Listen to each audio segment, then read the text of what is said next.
growing up in the department, I started in 1973.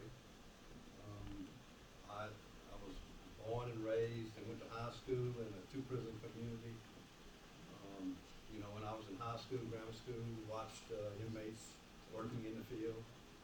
So I'm very familiar with the prison system, and so that I think kind of generated my passion for wanting to be in this job related field. So my experience has been pretty spread out in the department. I guess the most being a warden for about 10 years and experience in that, and during that time I was warden at Dixon, and I had an opportunity from my predecessor, Richard Stallman. I don't know if anybody knows Richard, but Richard was there for quite some time before I was. He gave me an opportunity to just, in the interim, be director of probation and parole until they could find someone to replace Mr. Easley who had retired. And it was at that time that the light bulb went off in my head and realizing that there was a big drop off from our prison system to our probation program. And that really, as a warden, our mindset was keep them inside the fences, making sure, public safety. Well, that light bulb realized that the job really doesn't start until you discharge. And that has really kind of generated the passion that I have for the work, the reform work, the reentry work that we do in the department. And Natalie and I worked together during the general administration. I went through 8 years with the general administration, which was a little bit of a struggle to some extent, but he did allow me to do some things there in 2012 with reentry centers, and we'll talk a little bit about that. But Natalie was our policy advisor for that time, and I think her passion grew, realizing the things that we were doing, and when that administration ended, she actually wanted to come to work with us, and we were able to manage that, and lucky we were, because she's been a real asset for the department. You'll hear from her today too to talk about the JLI. So today, I kind of wanted to kind of give y'all an overview of the department. I didn't know exactly where we started on the justice reinvestment and reform efforts, but we'll talk about that. I'll try to get through this part fairly quickly and not bore you to death with some of this. And you can see, the bubbles, incarceration. We have state and local, and I'll talk about that a little bit as we get through the PowerPoint. And of course, community corrections, where you guys probably have more in touch with us than anywhere else. Prison Enterprises is an agricultural, industrial operation. We have garment factories. We have welding shops. We have all the things that go along with helping produce the goods and services that we buy. Well, crime victims plays a big role in what we do, and you'll hear a little bit about that in the justice reinvestment side. One of the things y'all talked about a little earlier on restitution, we're dealing with that and helping repay and get, and I think we've caught up 3 years in restitution with the crime victims, which is important. So we're helping with that with justice reinvestment. Of course, rehabilitation, healthcare, education, transitional services. That is really the big bubble that we're really focusing in on today. And let me say this about our staff. We have, and I like to take credit for some things, but I've surrounded myself with some really good staff that are very passionate about what we're trying to do in the department and for the state. That's just a basic rundown of who's where. If you can go ahead and shift to the next. So this is kind of the general idea, again, what I just talked about. You can move it on, and I'll talk about some of this as we go. So here are a lot of things that we're doing and working on, and sometimes we don't realize with the things that we have to deal with. While it's just not about prison, it's just not about community corrections, but we have a lot of things that we're dealing with, and we are under a microscope. I mean, we what you hear about us usually is not good, unfortunately. And so you don't hear about all the good things that we're doing. Every now and then we get a little out of order, but not too often. But of course, solitary confinement as labeled, we're dealing with that. We've made a tremendous change in the way we deal with that, with the mental health side of things. We're getting out of the segregation business. We don't have solitary confinement. We don't have cells. You don't have windows. And, a lot of people hear a lot about that, but we don't have that. But at the same time, you know, when you're locked up in a cell 23 hours a day, that's tough, and we're changing that. You know, we're changing that where everybody gets access to get out, and we hopefully are out of that business probably in the next year. We'll be out of that business. We're in the Tellus case behind that. We're in the middle of a case at Wade Correctional Center where that prison has 60% cells. That was built as a disciplinary unit back in the day.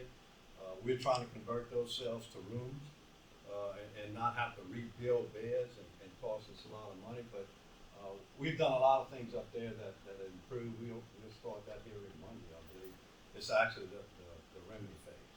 The people on death row no longer have to do 23 hours. No, that's amazing. I know if you ever get a chance, they're playing basketball on the yard. They congregate on the tiers. And look, that was a big change for us. And still doing 23 hours. That's why I didn't know that change. Yeah, that's changed completely. That is probably I guess the best example of how we've changed. And we closed Camp J. I mean, Camp J was a hellhole, and we shut it down. I mean, we closed it, and nobody at Camp J.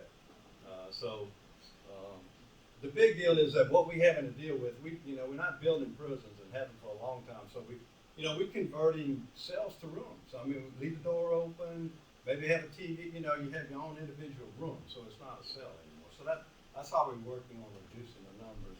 In addition to letting them out, get into programming, and do the things that they need to do. Was Jay that first one on the right as you pulled in?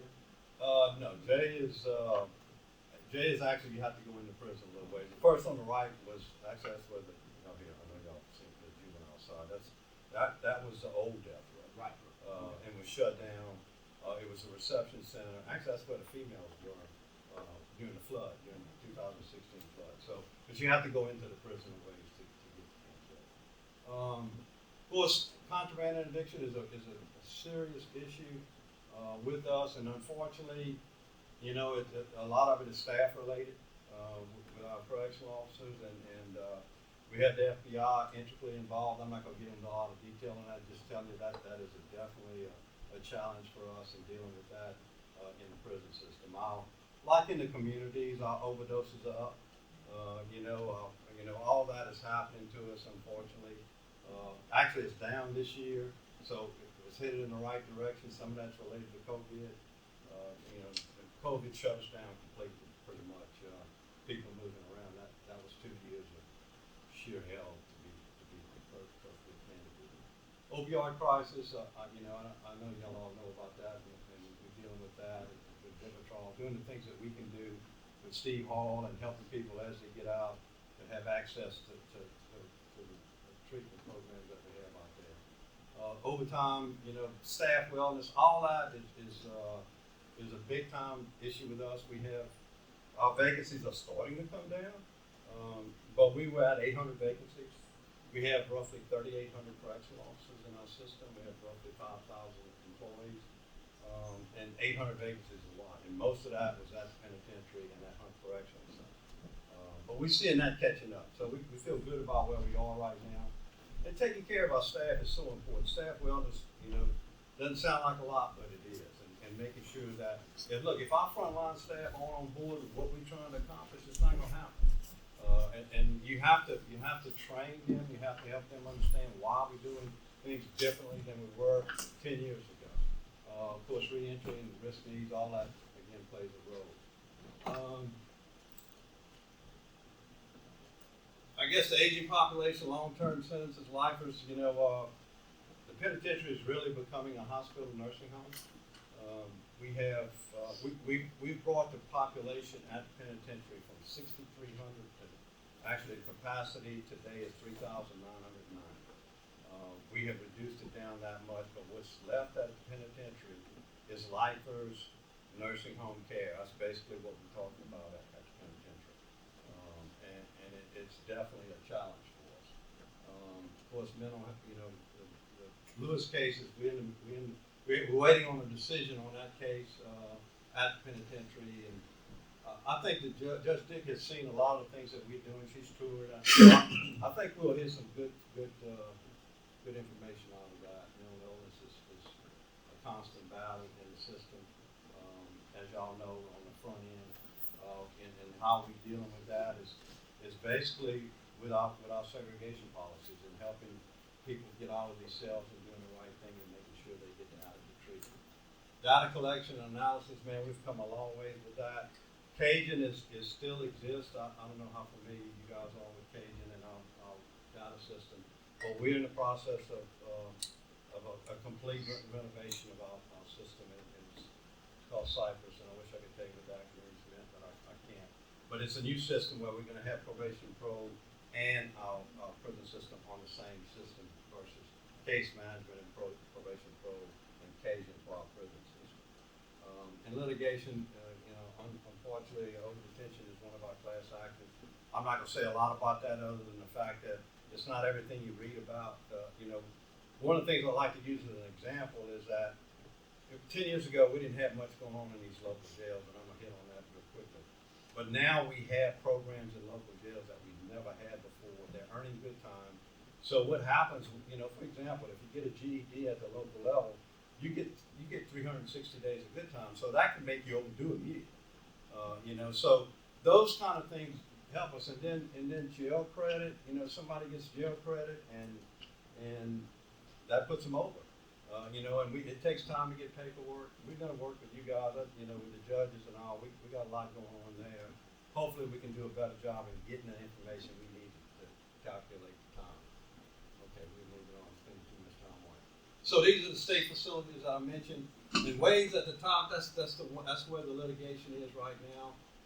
You can see that most of our state facilities are kind of in the southern region of the state. Doesn't really mean a whole lot other than the fact that that's the list. You see the positions, roughly 5,000 positions, a lot of square footage in buildings and land and highways. We have at Angola, we have a town. Angola is the town. That is the zip code, and so it's a little different. Okay.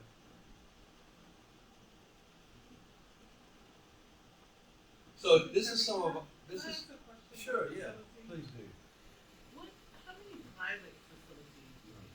So what's the notion of this kind of at a private facility? They could be on the local level. Okay. The local Could be level on has the local level doing DOC time. yes, could be, and we're gonna talk a little bit about that.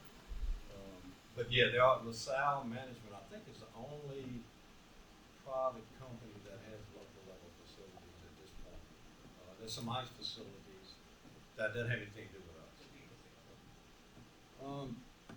So these are all these little things on the left are really not little. Those are big things. You can't do much if you don't have most of what's right there in that first group on identification. And the Medicaid, I can't say enough about Medicaid and how important that's been for us. We're right at 60 to 70% of people that are discharging out of state facilities have a card. So we're making some headway. Like I'm meeting with Amazon, the Baton Rouge Amazon at their building, they want to meet with me to talk about employment. So that's a good thing, So we have a lot of companies that have signed up and what I call felony friendly that help us, and I think that's important. But we have to convince people that we have people prepared when they get out to go to work. Education programs we have them at all of our state facilities, and that's expanded at locals, and I think that's on the latest slide. We have where those numbers are, how many of those numbers are. One thing not mentioned there is higher ed. We actually have higher education at every one of our state facilities and about 4 or 5 local facilities where you can participate in higher education.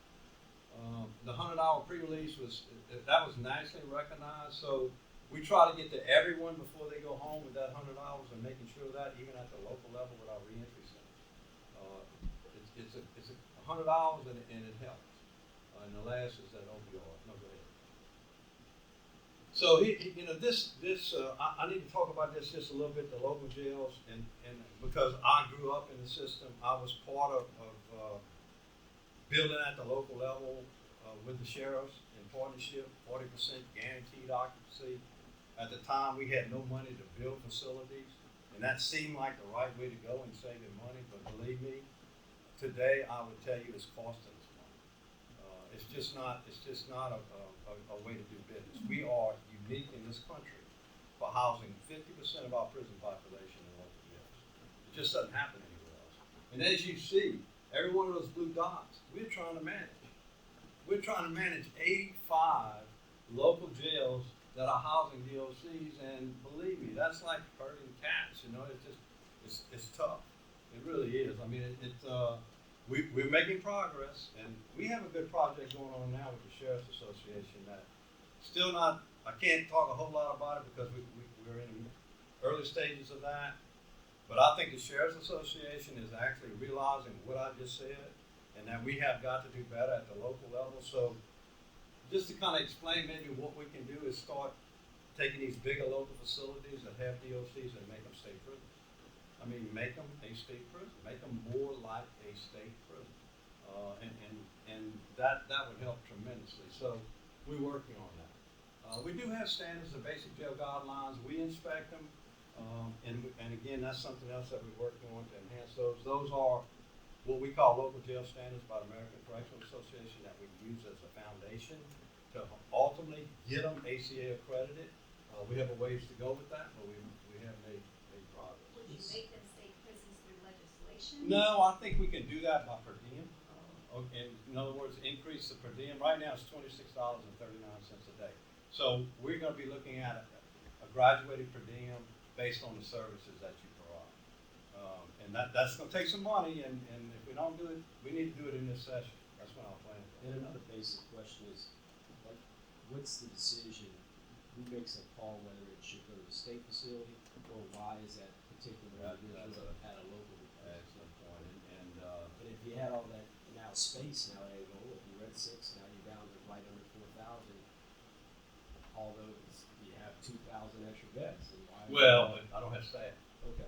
That's the problem with Angola. We couldn't staff it. I mean, I have right now I have like 500 vacancies.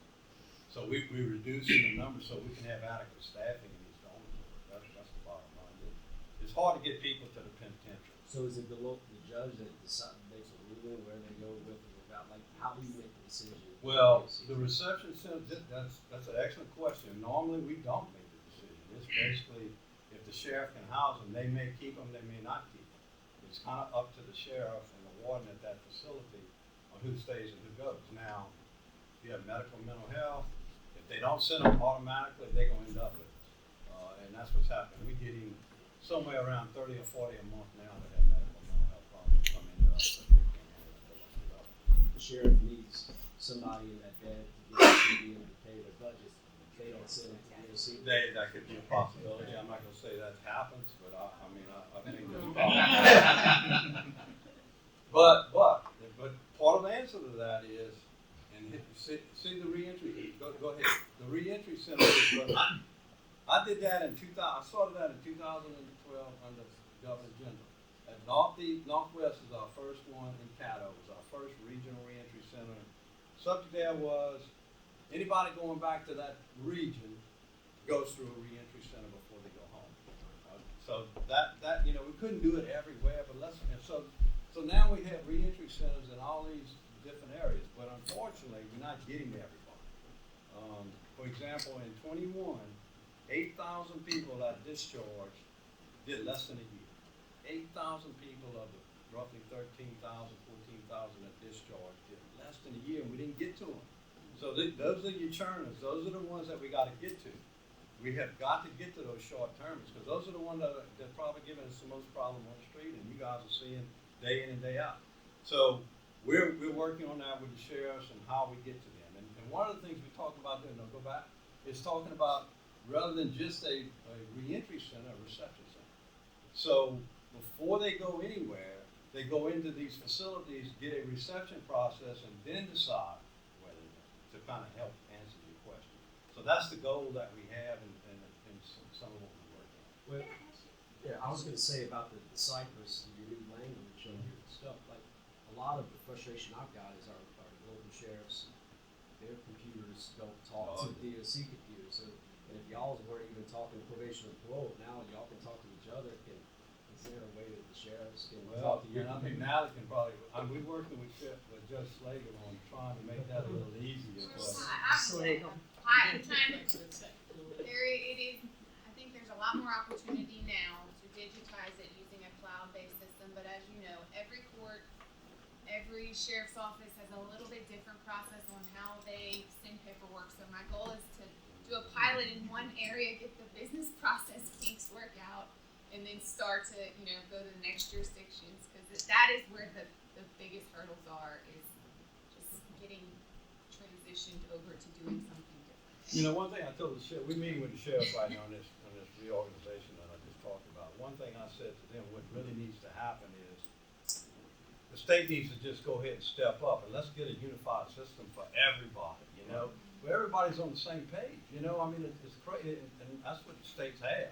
When other states don't have this over detention issues because everybody's on the same page and you get the documents immediately. And so, I mean, I think that's what, just like you talked about earlier on how things are funded, I mean, that's perfect. And that's what we need to do. We need to do a better job at that. And very honestly, right now is the time to try to do anything money-wise because the state is definitely doing pretty good on the funding side. So that's what our intentions are with this reorganization at the local level. And we've already sat down with Senator White, the chair of Senate Finance. He sat in on a couple of our meetings, and he's willing to help us when we get to Senate Finance. And I'm just jumping in on this one. You said that we're short about 500 some odd folks over there. We couldn't, and this might be just too easy, put more money into actually what we're paying the COs. We talk about how part of the issue is we've got folks that bring contraband in, doing all kinds of other stuff to raise the standards of employee, i.e. get higher quality individuals, make the pay actually something that can be cost effective to folks that. Then we shut down some of these local jails and not raise the per diem, which would incentivize potentially the same sheriffs who want to keep folks there to make sure they reach the number, and then we can get rid of that. Of course, we're gonna have a problem because they're not gonna agree to do that, but I mean it's just a thought. And we have changed the salaries for correctional officers. So we're a correctional officer can make 40,000 starting. So that's a pretty good salary. So we've come a long way. We were at 26 or 27, we at 40. And in a year they can be making 44, 45,000. So we're seeing some improvement there. We have 3 facilities right now have staffed up. Penitentiary is making progress, but not as quickly as we'd like. But look, if we do the local thing with the beds, it'll be mandated. I mean, in other words, they're going to have to provide the services if we're going to pay them. Because we all know that too. Nobody's getting any local treatment, and that's why I see a lot of guys that say, "Well, at least let me go to DOC," and you write it down on there. Because that's another thing. All I can do is recommend certain things. Because all these local facilities, nobody has any treatment, nobody has anything to actually rehabilitate. Do y'all do quality control? Like, for instance, I know the federal government stopped sending their holds to Orleans Parish at one point because they couldn't guarantee safety. So how do y'all guarantee the safety of DOC inmates in, just for example, Orleans Parish? So we sent at least once a year, we do an audit. We go in with a team and go through the facility. There's 148 standards in basic jail guidelines. So it's required once a year. Every 3 years they're certified. So we do a once a year review audit with a report, normally giving them an opportunity if we find issues to correct them. And they have to have a fire marshal plan and a health officer. All that has to be, part of the process. So they have to be approved by the fire marshal and the health office in order to stay on board. But I can say also, since I've been there, you've pulled out of some jails when there's a problem, you shut down. Well, actually, we've Yeah. gone from 21,000 at the local level to 14,000. So we're making progress, and that's something we have to take real slow, and so we're working our way into a lot less at the local level. And I think if we because we have some pretty big facilities at the local level that we can convert and do a better job. Some of the problems are program space and making sure you have adequate space, but we can do some things there to make that work. The problem comes in when a judge adds to their sentence things like you must complete your DD, and then they can't get into a DOC facility that has it. And so that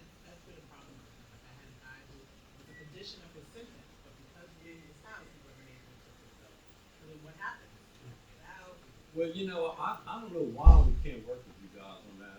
There's no reason why we could not, if you have somebody that needs to come into a DOC facility for those particular reasons, especially if it's mental health or medical, I think don't we have some email addresses or? So on the uniform commitment order, there is an option to designate if you want to, recommend that they be placed in certain treatment options. Of course, there is, housing placement issues. There can be, but there are staff dedicated. So we always encourage on the UCO, make sure you're checking that off, and that goes to a specific staff person at headquarters that coordinates all that. So these are the kind of things that we have invested in. There are some of the things, and Natalie's going to hit on that quite a bit when we get to her side of this. We have in local jails now, we have 21 transition specialists in 25 local jails, and that makes a big difference. We have Hassett, as I mentioned earlier, in 8 of our 10 regional reentry centers, 307 HSEs were earned to date, which is big. 220 certified treatment programs at the local level and 10 vocational programs at the local level. Industry-based certifications in our state prison. So we're expanding all of our educational, vocational programs, both at the local level and at the state level. A lot of good things going on at the local level that we don't realize, but there are some good things going on. And we have those sheriffs that want to do that. And understanding that, their main objective is law enforcement, unfortunately for us in some regards, but it's important for the street.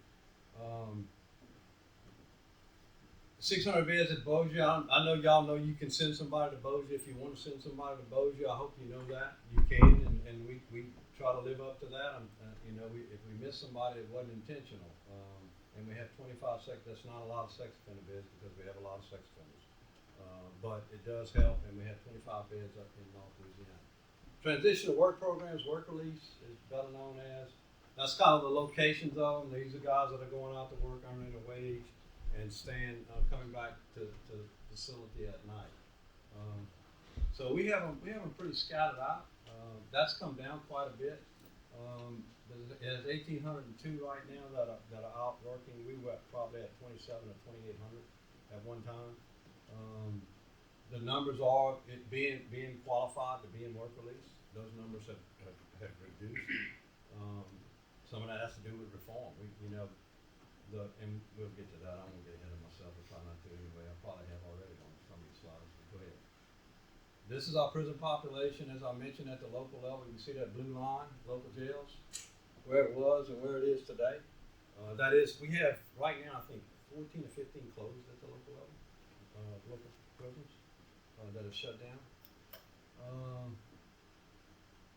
Back up one, I'm sorry. And so you can see the total numbers there is around 27,000, and we were at roughly 41,000. So our prison population is going in the right direction, and we're going to look at a little bit of incarceration rate now here in a minute. Okay, go ahead. So this is our district. These are probation and parole. These are our district offices and the locations. You guys are familiar with that. There's 3 regions in our state. We have 3 regional directors for probation and parole, and then I think it's 20 district offices.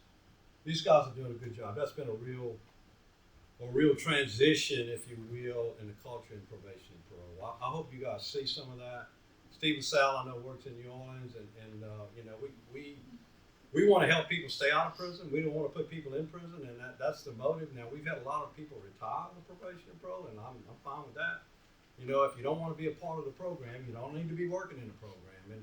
And we're doing a lot of good things in probation and parole now. I think we have a lot of staff that have really come around with trying to help people stay out of prison versus trying to get them back in prison to reduce their workload. All right, thank you. These are some of the things that we've invested in and doing. 10-day reporting centers now that we didn't have any not that long ago, which is it's an option versus going to prison, and you can get access, as you see. There's a lot of access to different types of things in our day reporting centers, and we feel like we're really doing a good job with that and working that out. Alternatives to incarceration, treatment at Don Francois Blue Walters, at the Louisiana Transitional Center for Women.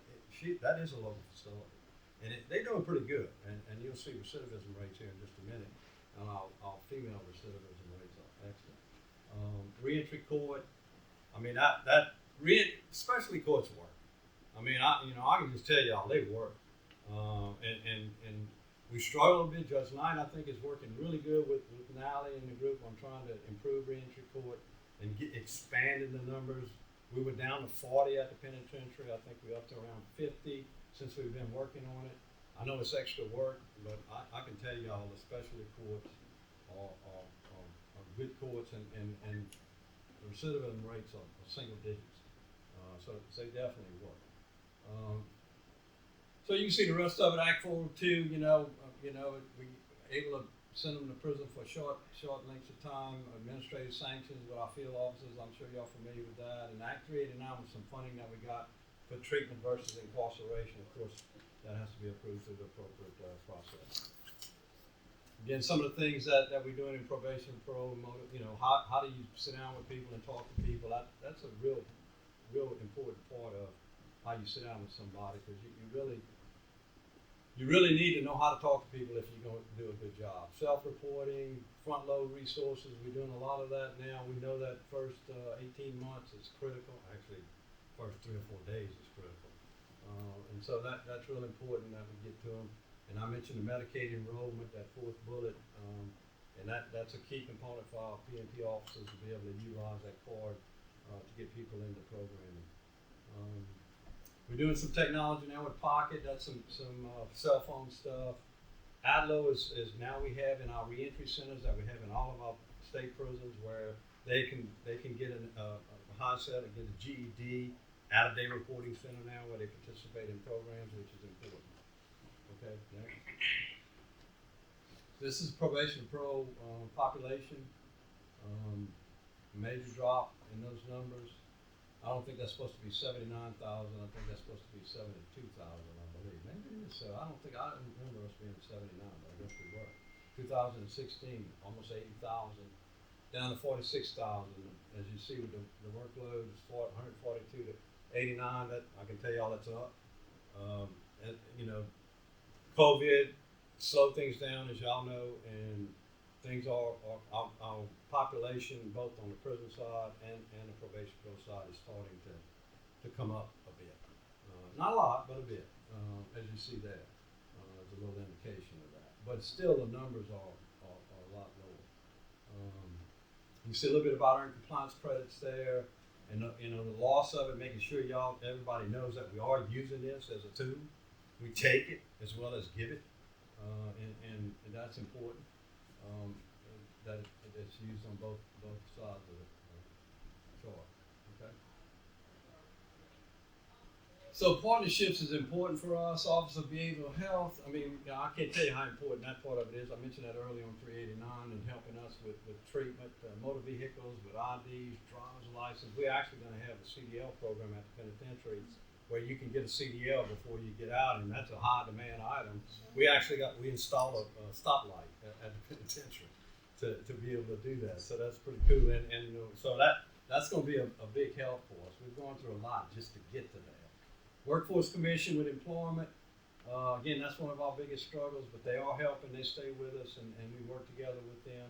Of course, DHH, OVH, all the same building. But and y'all gonna hear a little bit about the reinvestment with our community corrections, not community corrections, but community organizations. How important that is, and having that communication, and they helping us now. The United Ways, the Goodwill, all those Catholic charities. And the faith-based community obviously plays a major role in anything that we do in our prison system and when they get out.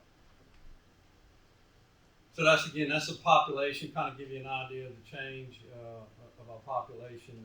The 2012 is the dark, and the 2022 is the blue. And I'm kind of colorblind now, so I'm not sure what color those are. But anyway, you can kind of see the big difference in local jail, state prison, and PNP, which I think is a good indication. We'll talk a little bit about the crime here at the end of this. Go ahead. Incarceration rate. Anyway, that's an important note here. And by the way, we are second. I wish we were about 10th, but we're second in the country now, and we're not first in locking people up. The one thing for me for this chart, And you can see us at 870, the national average is 480. Almost double. We're locking up twice as many people as the rest of the country. And when you look at crime stats, and believe me, that was a big drama for me. We're in the top 10 in every category. So we're locking up everybody, throwing everybody away, and yet we're in the top crime stats. Something's not giving here. We got to do something different, and we have. And so you see it going down, and I think that's important. We're going from 870 to 564, and at some point, I think that kind of, I was hoping we could at some point reach that national average where we need to be. I think the one driver that we don't talk about a lot, not necessarily related to the criminal justice system, was poverty and education. That's a big deal, and it helps drive these numbers quite a bit, probably more than I know. That's our recidivism rates. I wish it was better than it is, but it's still okay. And when you look at 43, or roughly 44 down to 41, it sounds like 3%, but that's roughly, in my head, if I remember right, it's roughly a 10 or 12% drop in the number of people that are coming back to prison.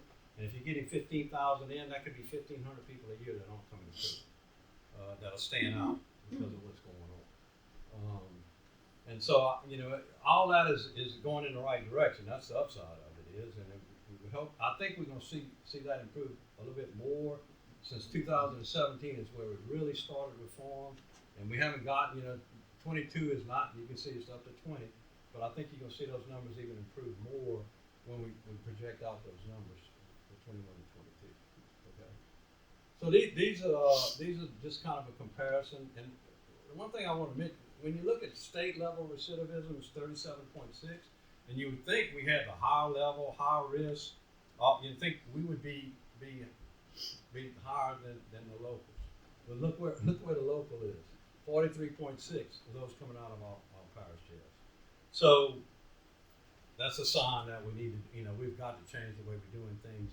That to me is a driver of why we have a recidivism rate of 41. Education. Doesn't seem like a lot, but it is. I mean, if we could get down to 30, these are 5-year recidivism rates. So all the states do it a little different. Most of them do 3 years. So just remember that if you see something by another state, then you go to 3 years. That's what when you compare us to most other states, that 3-year recidivism is what most people use. So that in itself is better than the national average. So these I wanted to point out a couple, and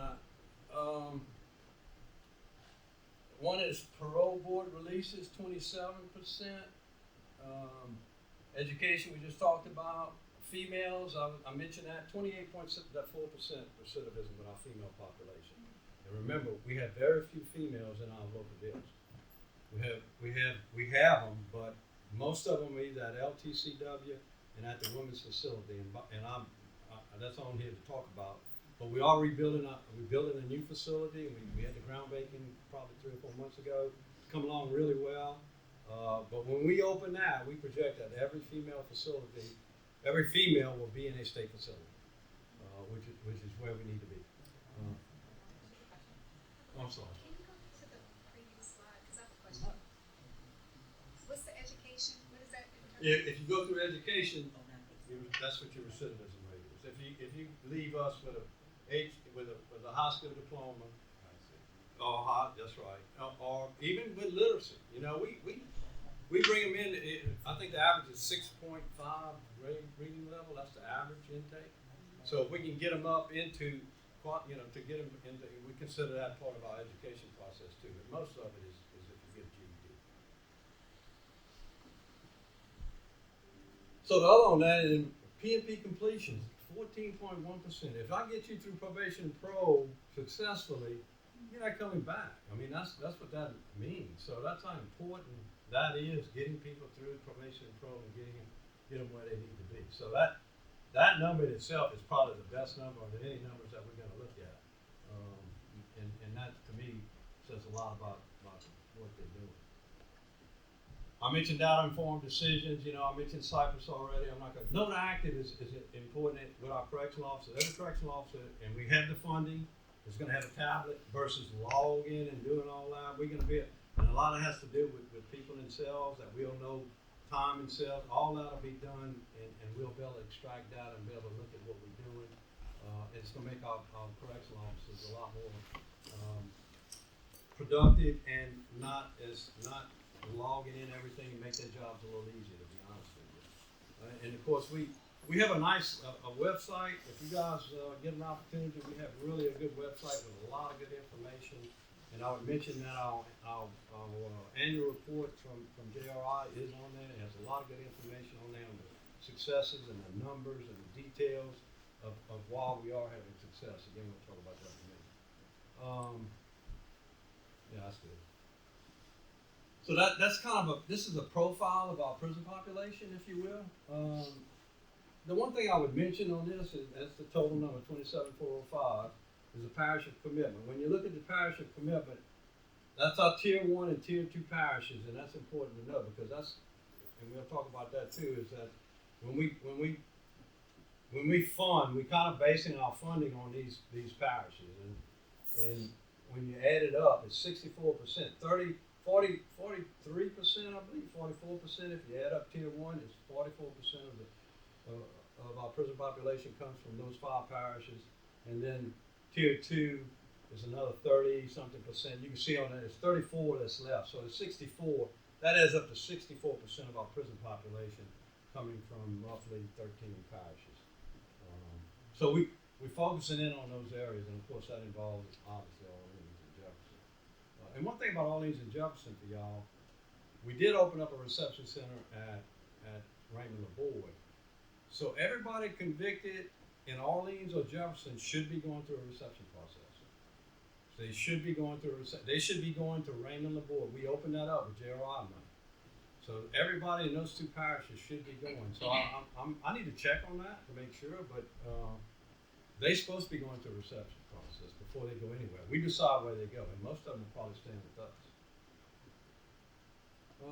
Based on the length of time you're doing? Huh? Based on the length of time? It could be. Yes. I mean, obviously, if you have, I think 20 years is kind of the cutoff at the local level, and we probably have some exceptions when the sheriff sends us a notice saying he's taking responsibility and wants to keep them, but it's not many of them.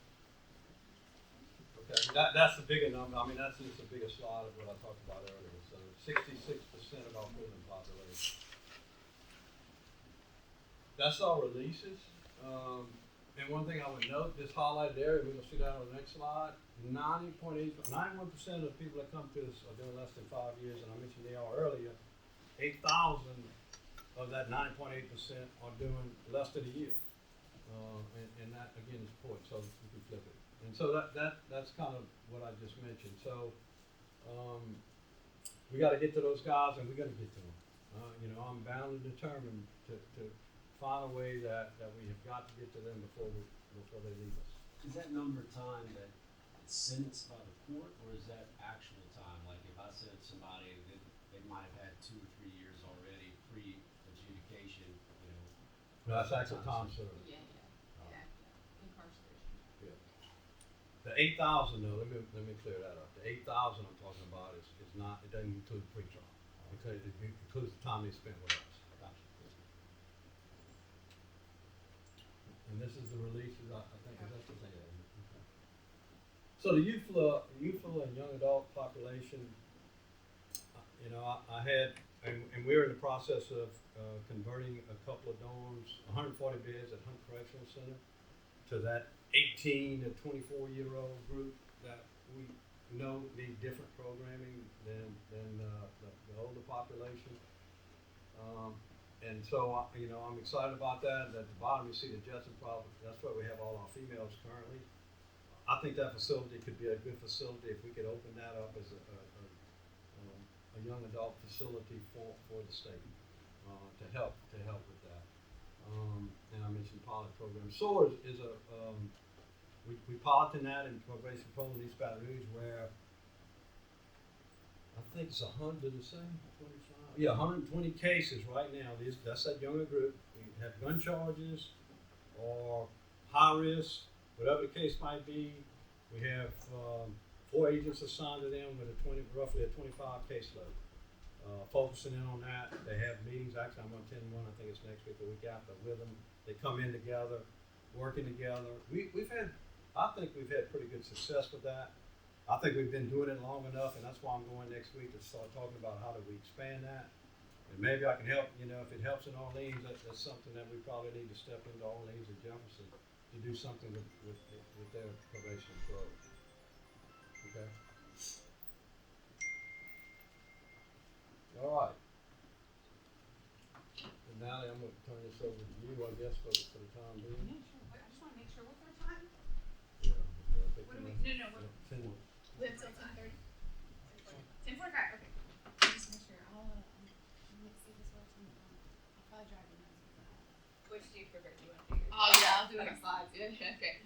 All right, thank you everyone. As Secretary mentioned, so for me personally, I really got exposed to the prison system through Secretary LeBlanc. Really, I'm very fortunate that it wasn't something that was a part of my life growing up. I didn't have family members, etc.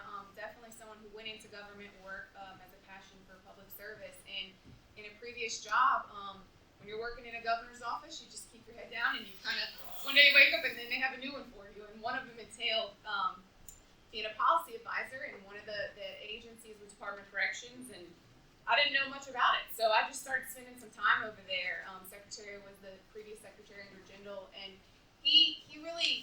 I remember walking in and he had on his desk, I walked in and he had all this data everywhere. And he looked up and he was like, the prison population is down by 20% since X days. And that's when I really learned the story about how Louisiana, we had been increasing our population by almost 1,000, I think, every year. And we peaked in 2012 at roughly 42,000. And fortunately, we were able to see both the stabilization and then the shift as things started to trend downward. And that is really to the credit of a lot of smaller scale projects that have been going on through the judges, the district attorneys, public defenders, groups that really work. The Sentencing Commission was really instrumental in this, and just looking at ways that we could possibly change good time, expand parole eligibility, and then Secretary LeBlanc on the inside with really focusing on local jails, on how we could get programming there. Because I think even it was 10 years ago, Secretary, there was nothing.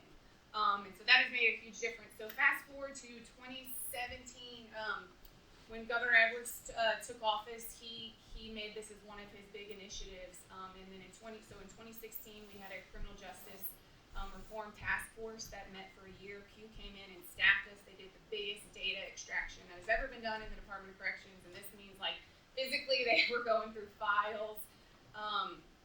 And that task force, always said, was made up of a lot of heavy hitter membership, and everyone showed up to every meeting, from Chief Justice Johnson, and Secretary was the chair, to Chairman of Criminal Justice on both sides, etc. And that legislative package went before the legislature in 2017. And as y'all know, things had to be negotiated. Primarily, what was accepted was the changes related to nonviolent offenses for the most part. There were a number of recommendations in that report dealing with your violent offenses, life without parole, etc.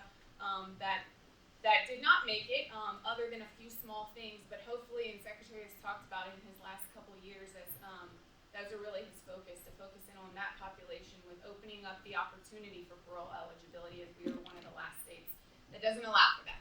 So quickly I'll go through, ultimately the goals of the Criminal Justice Reform Initiative were to study our system as a whole, look at what the drivers are for incarceration, to utilize and focus prison bed space and use incarceration for our more dangerous people who need to be removed from society, to strengthen community supervision and those resources to allow judges more resources and flexibility, to put people on probation where it is appropriate for appropriate sentence, to clear away barriers for successful reentry. So, I mean, y'all know better than I do, certainly, the barriers people have when they are in prison and going back into the community, from employment, transportation, some of the legal restrictions and hurdles, and that's something we work on internally to help people with.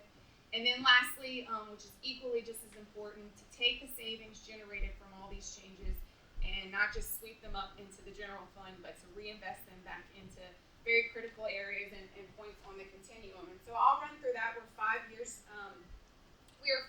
we just celebrated 5 years post-criminal justice reform, and the governor did a series of tours earlier, at the end of last year, highlighting in some of those critical regions. So In terms of the reinvestment, the statute mandated that the 70% of the savings generated go back into these 4 areas. So, victim services through LCLE, who is the receiver of those funds and distributing those.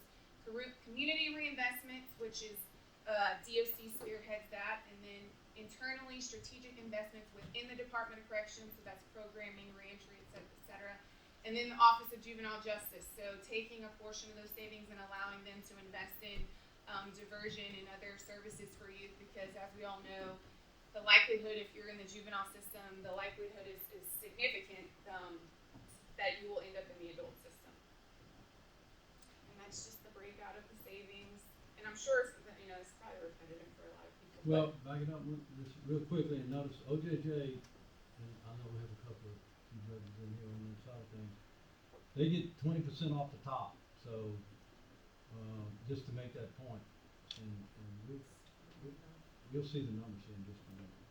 So cumulatively, where we are 5 years later, so to clarify how the savings are calculated, so as Secretary mentioned, half of our population, a little bit under half now, are housed in local jails. That was a policy decision made many, many years ago. Instead of building new state facilities, we pay a per diem rate for someone to be housed at the local jail. So any of the reduction as the population reduces total, I think we're at 27,000 now, but let's say we were at 35,000 previously. That number of reduction is the savings are realized that we have less people being housed in local facilities. Our goal would always be to utilize state facilities first, local jails secondly. So that would be the savings are calculated per person per the per diem rate, the reduction in that, and we equate to $152 million total over the last 5 years, 70% of which has been reinvested. So the money doesn't go away. It's not like a grant. The money stays in our budget from year to year to year, as you can see from that chart. So just to run you through really quickly, I'll cover the areas of reinvestment and then get into a little bit more detail on the DOC side and the community side, because that's what we have the most control over reinvestment. So LCLE receives every year the JRI savings, and what they have chosen to focus on in allocation of those funds are the creation of a capital area family justice center. So that's a resource for victims of crime, family members, et cetera, in the community. Crime Victims Reparations Fund, I'm sure y'all all know about that, and that's funded primarily through court fees, fines and fees associated with the conviction. Up until, I want to say 2 or 3 years ago, there's always been a backlog. That's where people can go apply for reparations.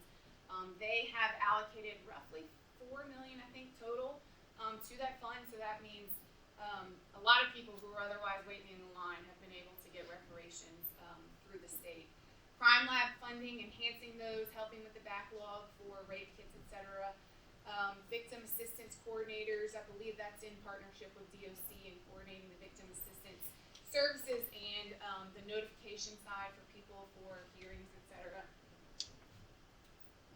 Next, the Secretary mentioned the juvenile justice side. So OJJ receives these funds, and they have allocated them to diversion programs, expanding those within the community, and then also I want to say it was diversion and then treatment-related services as more options. I don't know a ton about this. Excuse me.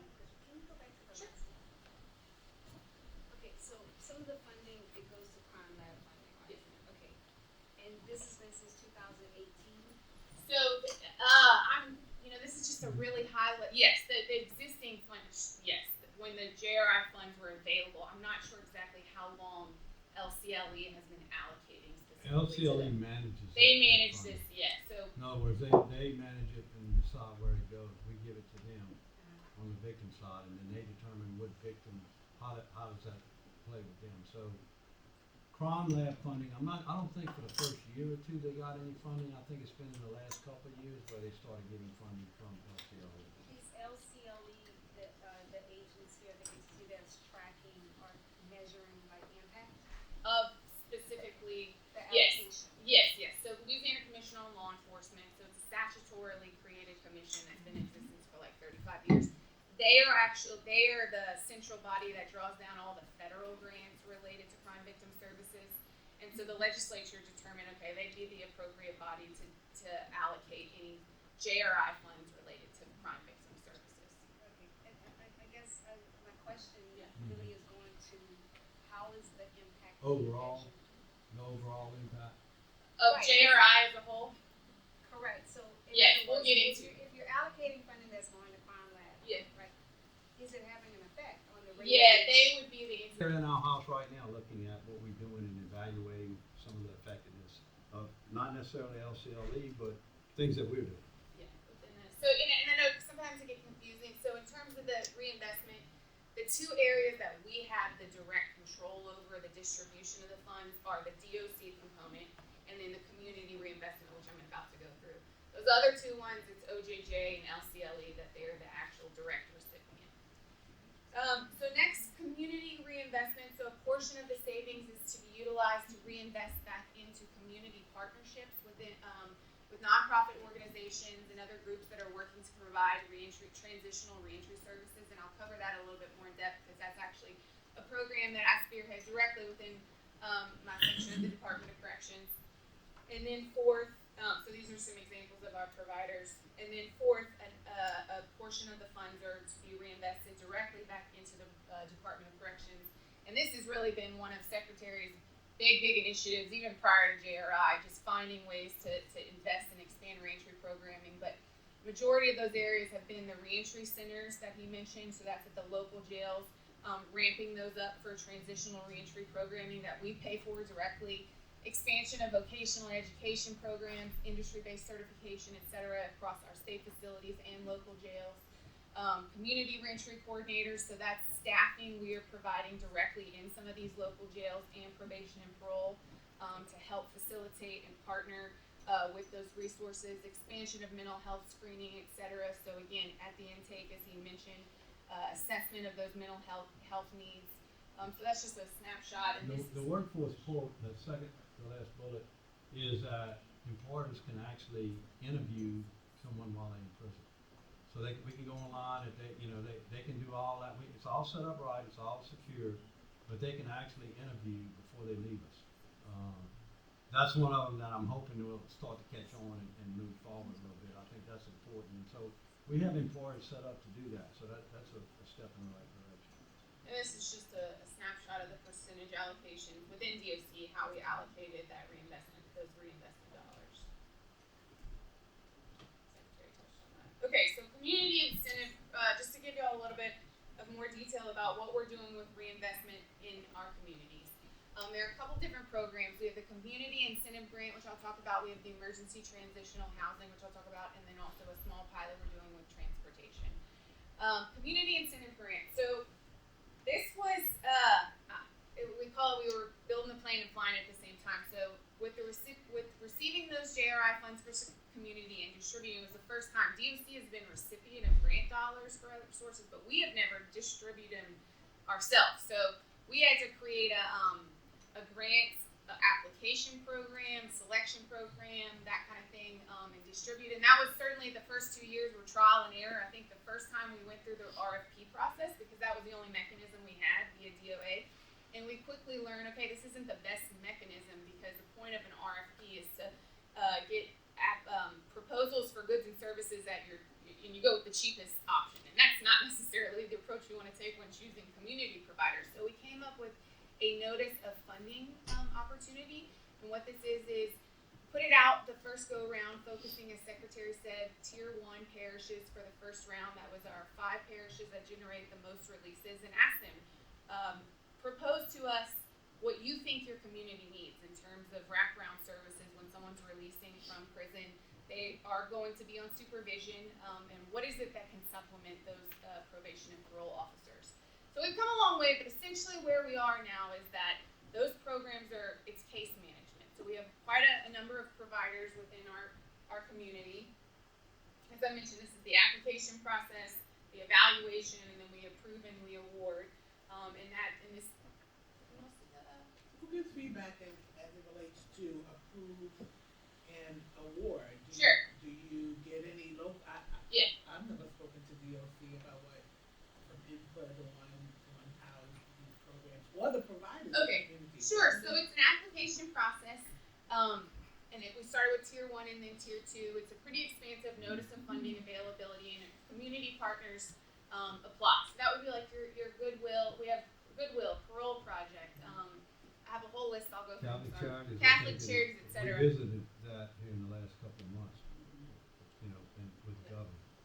So we have an open cycle, and then we have a multidisciplinary review team that includes LDH, a couple of community stakeholders that are on our reentry committees, and then DOC. It does an evaluation. It's a scoring system, and basically, you know, we say, okay, we have 3 million available, and we'll cap it at a participant, you know, per participant allocation, and maybe 350,000 per each provider. And so long as you meet the baseline scoring, you're awarded funding.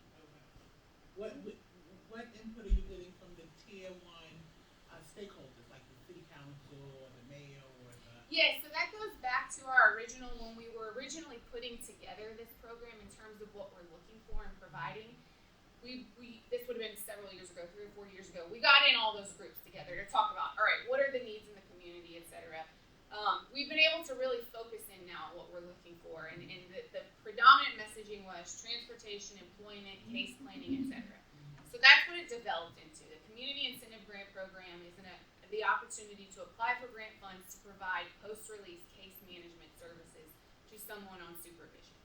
So the way it works practically, if you are one of our awarded groups, we coordinate with you monthly prior to release. They're given a list of people in their region who are 3 to 6 months before release. So they go in, we facilitate the in-reach into the facility, determine whether or not the client wants to participate, etc.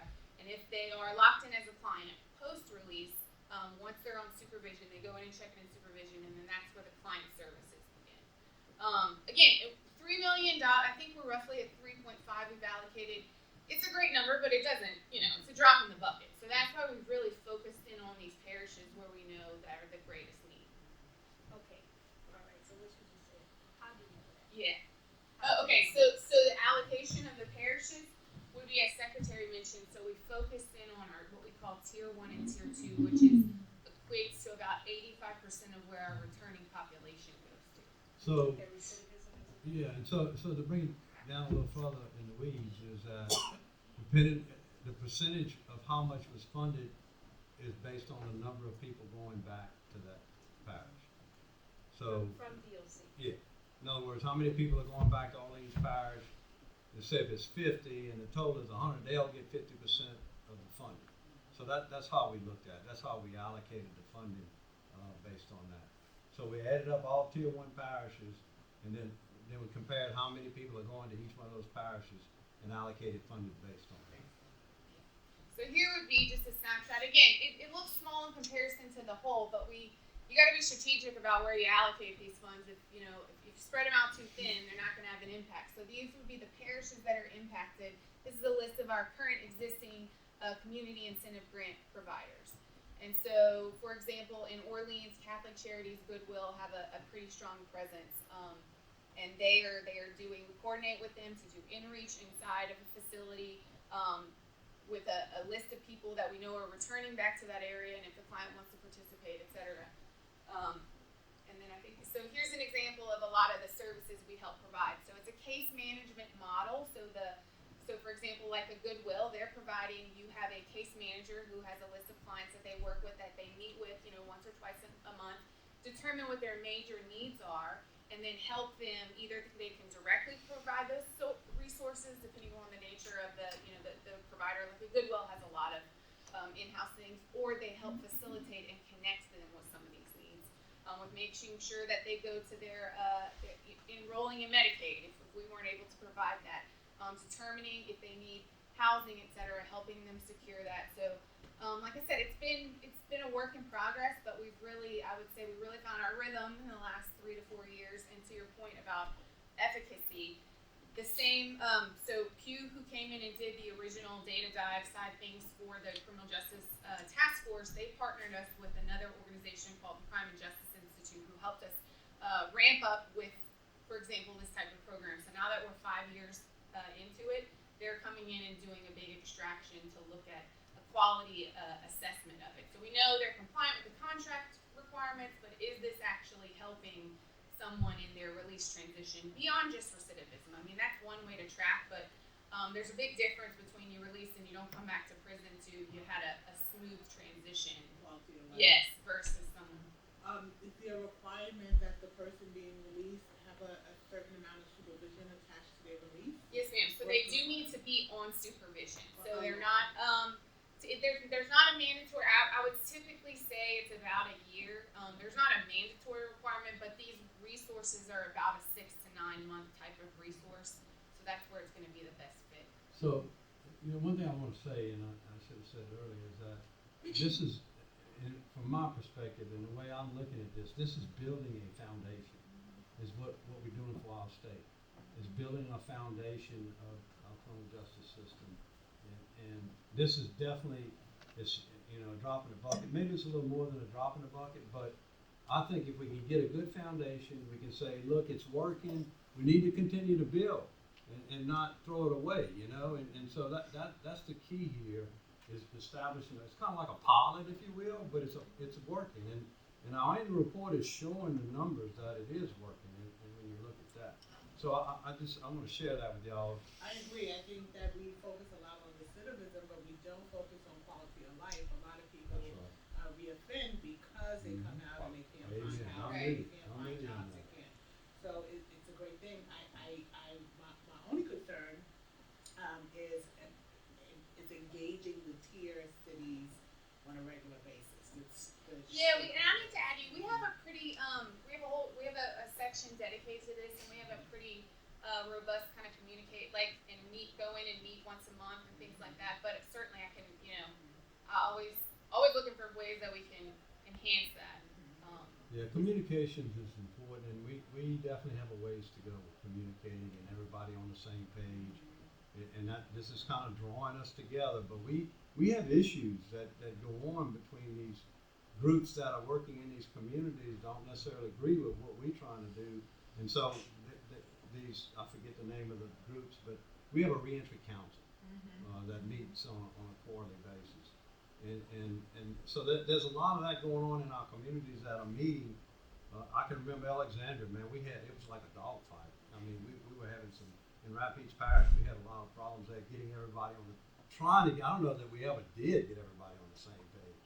And Secretary, I want to preface by saying also, what the face you see of some organizations might be different than the face they show on the ground. Yeah. Right? Yeah. And so No, that's right. it's important to have the conversations only because these organizations, they survive based on these funds, but I'm sure you want to know if they're actually delivering locally in a way that is supportive of the community they're supposed to be serving and also for DOC.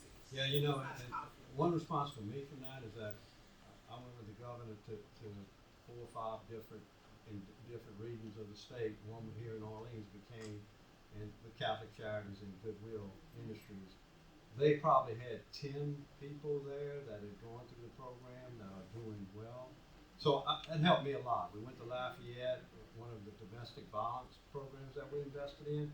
Had 3 or 4 ladies there that had been through it and doing well now. So we got to hear the parole project at LSU. We met there. We heard from We want that in Orleans. The parole project in Orleans. Yeah. Big But supporter. yes, ma'am. Yeah, it is. It's a good program. Yeah, so, I have a question, just a point of clarification, and I think I have a comment from there. This particular grant block, eligibility is based upon, or it's measured in accordance with parishes where people are returning after having actually been physically. So this is not you're in DOC custody Right. relative to parole or probation. You're right. Yes. So this is these service providers are providing case managed services for people releasing from prison. So they're physically releasing from prison onto parole supervision. Is there a different block of grants that are available for parishes to tap into where they may not have a high percentage of persons actually serving time coming out, but who have a high percentage of persons on probation? So not within our. So we have again. It's a small portion of funds. So we chose to allocate specifically on the back end for the post-release reentry. We have done some block grants to, for example, the Supreme Court that they distribute for